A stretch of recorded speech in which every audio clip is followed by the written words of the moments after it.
Thurnow honoree Thad Polk, associate professor of psychology, routinely teaches a large gateway course to the discipline, such as Introduction to Cognitive Psychology, and has developed varied strategies for actively engaging students in large lecture-based classes. Thank you. As anyone who teaches large classes will tell you, I think it can be challenging to keep students interested. Some of Polk's tactics may seem counterintuitive to focusing students on learning, such as his introduction of a clip of the day, a non-course related video shown as a mini intermission mid-class. But in fact, this break allows students to regroup and re-engage in the class.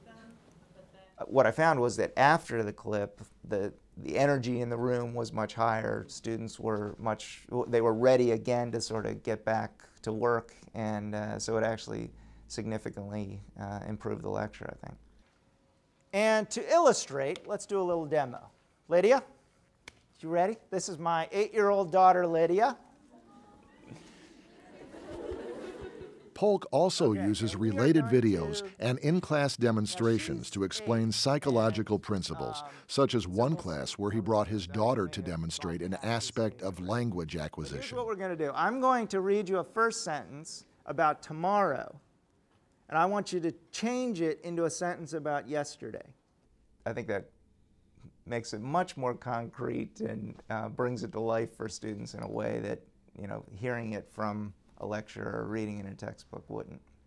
Turn to your neighbor, share your hypothesis for why you think kids actually get worse before they get better, and how this might relate. Following such demonstrations, he often will ask students in groups to discuss a specific question or issue, and then share their ideas with the rest of the class, a strategy perhaps more common in smaller classes than in his 350-student cognitive psychology course. Okay, let's hear some hypotheses. Got one here. One potential advantage of a larger course is the diversity of students. So I think it's definitely true that students often teach each other, sometimes more than the instructors teach them. And he also leverages the diversity of the class by responding to students' email questions to the whole class, as opposed to just one student. And that had a great effect. In particular, it actually snowballed. So now other students saw that question and said, oh, I've got a question of my own.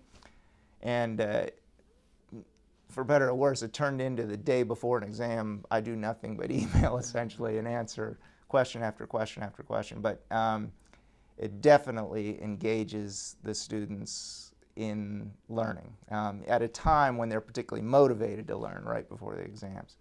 Polk's approaches to teaching are informed by what we know about how students learn. Recent research has demonstrated that testing is not just good for assessment, but it actually can significantly improve learning. So it turns out, for example, that if you ask people to repeatedly study material, or study the material once and then repeatedly get tested on it, and test their long-term retention, they will retain that information better if they were tested on it rather than if they studied it repeatedly. So we apply that in this large lecture class by having quizzes every single week in discussion section.